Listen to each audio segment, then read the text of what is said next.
Conspiracy theories are most often a smokescreen to divert us from the true evil. My dad was right. This family's money is dirty. Imagination is far more fascinating than reality.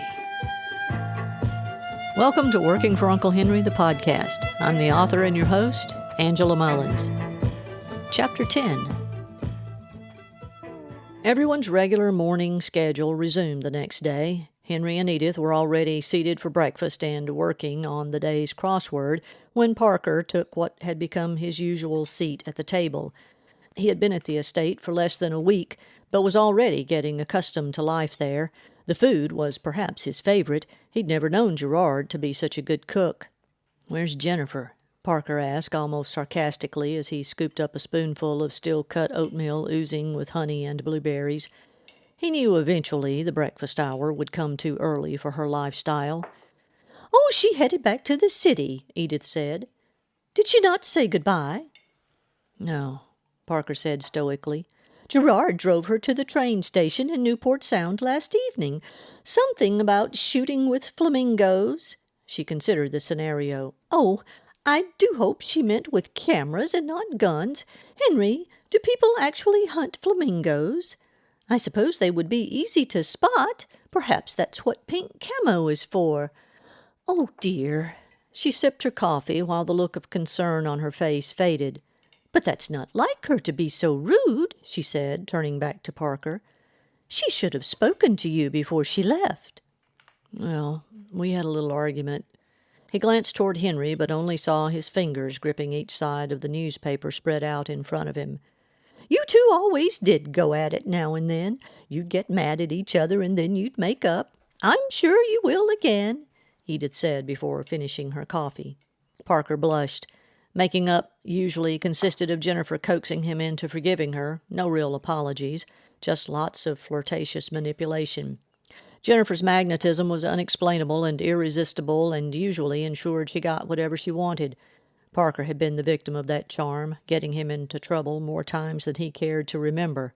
"She is a vixen and an abominable influence," his father had declared. While Parker didn't know much about her work, he couldn't imagine she was being photographed with flamingos in the winter in New York City. In reality, the flamingo was a giant inflatable pink flamingo over which Jennifer's nude body would be strewn in various poses. Parker took a couple more bites of oatmeal, then excused himself. He grabbed a coat and walked out to the terrace. First, he stared across the glistening blue water of the pool at the lounge chair Jennifer had reclined in on that first evening. "Why does she have to be like this?" he said to himself. "Why do I have to be like this?" He combed his hands through his short brown hair. "Why do I have to let her get to me like this?" Once Jennifer got into his head, it was always a struggle to get her out. These last few years he had hardly thought of her at all. Now she was back in his life and his head. He sighed as that familiar urge to get away came over him when things weren't going well. The same feeling that brought him here in the first place. Back home, his preferred place to get away to was the hunting land a man in their church had made available to them. Parker had spent a great deal of time there during high school. Attending a college hundreds of miles from home had been the perfect getaway, but he'd never been able to shake the suggestion from a dorm mate that maybe he was just running away from his problems. All he knew now was he needed to be outside. The estate provided plenty of areas to hunt. Henry had constructed shooting houses, tree stands, and duck blinds throughout. As if reading Parker's mind again, Gerard approached him on the terrace and offered him a shotgun and backpack of gear.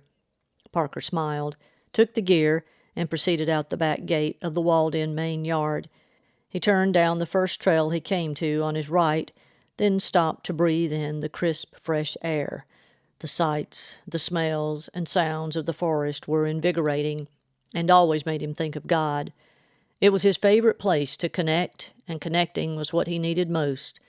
God had been far too silent lately. The map Gerard gave him marked a shooting house on the east side of the property near the marshes. Parker continued in that direction.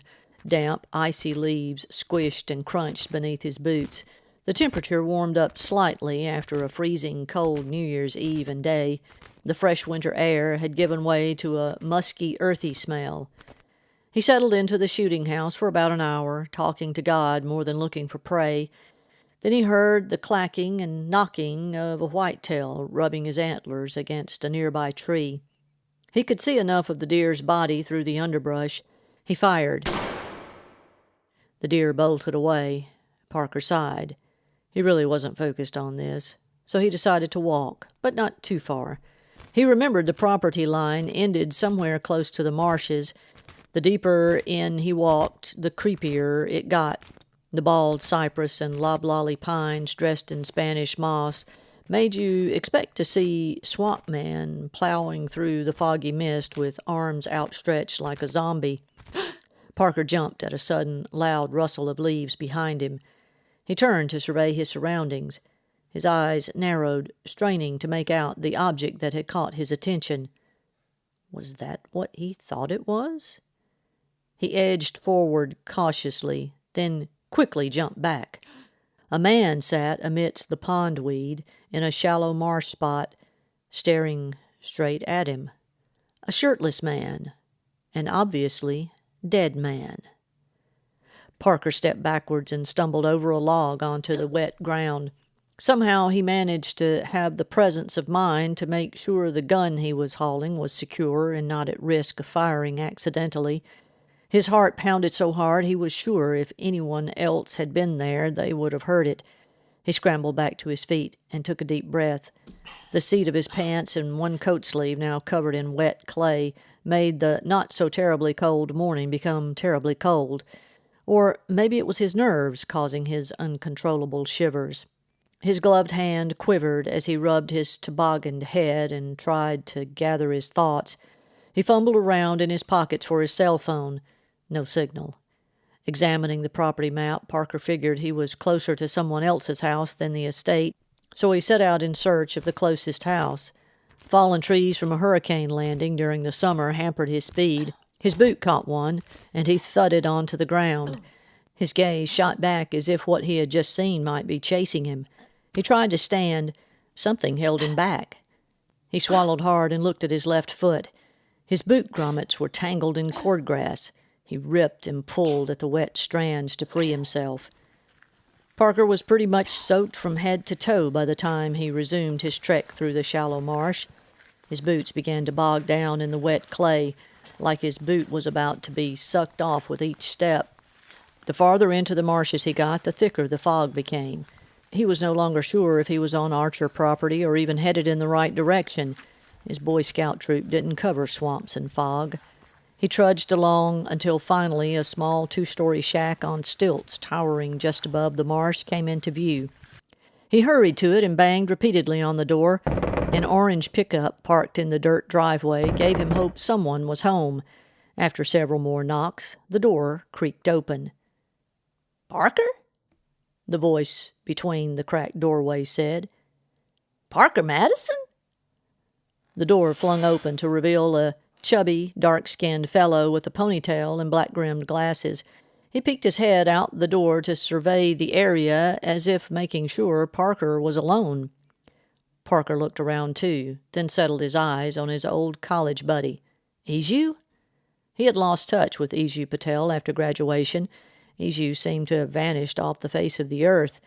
People tended to see Izu as an anomaly. An Indian, adopted as a small boy by 2 missionaries from Alabama, both killed in a car accident during his freshman year of college. Then, for reasons he never explained, Izu reverted to his native surname as his official name. As a child, Izu did whatever was necessary to fit in America, including taking on the proverbial southern drawl. It amused him to pretend to speak with a thick Indian accent when the occasion called for it, but in reality he had become as southern as cornbread. "It is you. What's going on, man?" Izu asked. He scanned Parker's wet, muddy clothes. "You look rough," he declared, this time with a more dubious tone. Parker tried to steady himself and catch his breath. He searched for words to describe what he had just seen. Hey, man, take it easy. You did what?" Parker shook his head. A dead man. Izu noticed the gun in Parker's hand. Whoa, man! You shot somebody? Parker shook his head. No. Then he looked at the gun in his hand. Which direction had he shot? Could he have accidentally shot the man? We need to call the police. My phone's not getting a signal. Do you have one? Of course, man. I may be paranoid of being on the grid, but not that bad. Izu turned inside, picked up the receiver of his landline phone, and punched in 911. After making the call, he looked at Parker and grinned. If I didn't know you better, I'd think you were pulling one over on me, man. What are you doing up here? Izu was in a much more cheerful mood than Parker. I'm visiting relatives. Well, I guess I'm living with them for now. I'm doing some work for my uncle. Cool, man. Who's your uncle? Henry Archer, Parker stated while pacing across the creaking wooden floor. Archer? You mean the enormously rich Archers who own most of the county? Izu asked, pointing in the direction of the estate. Parker hesitantly nodded. Wow! What kind of work you doing for him? Nobody around here really knows what he does other than retired military. Izu air-quoted the last two words. Parker absent-mindedly talked about books until a knock at the door signaled the arrival of 2 officers from the local police department. Dead bodies were not exactly commonplace in Rolling Rivers. The officers were as excited as they were apprehensive. You say you found a dead body, sir? The first officer asked while the other took notes. Yeah, a mile or so back north, Parker replied, pointing in the direction he had come from. Your name, sir? Parker, Madison. He's Henry Archer's nephew, Izu quickly chimed in, then nodded reassuringly to Parker. The officer taking notes stopped and glanced up at Parker. The officer asking questions straightened his stance and cleared his throat. Better notify the chief, he told the other. Can you take us to it, Mr. Madison? Parker wasn't really interested in going back out there where it was. I guess so. To be honest, I'm really not sure how to get back there. He observed his muddy boots. Maybe I left tracks? Parker and the 2 officers hiked a mile or so back through the marsh and into the woods. They eventually came upon Parker's footprints that led straight to the body. Parker swallowed hard as he glanced in its direction. Over there, he pointed. Holy! Exclaimed one of the policemen. Looks like something out of a horror movie. The other officer trudged over to examine the body. Parker looked away and then back several times, each time able to look a little longer. The dead man didn't even appear real, more like some CPR dummy or mannequin. Eyes wide open, with a blank stare.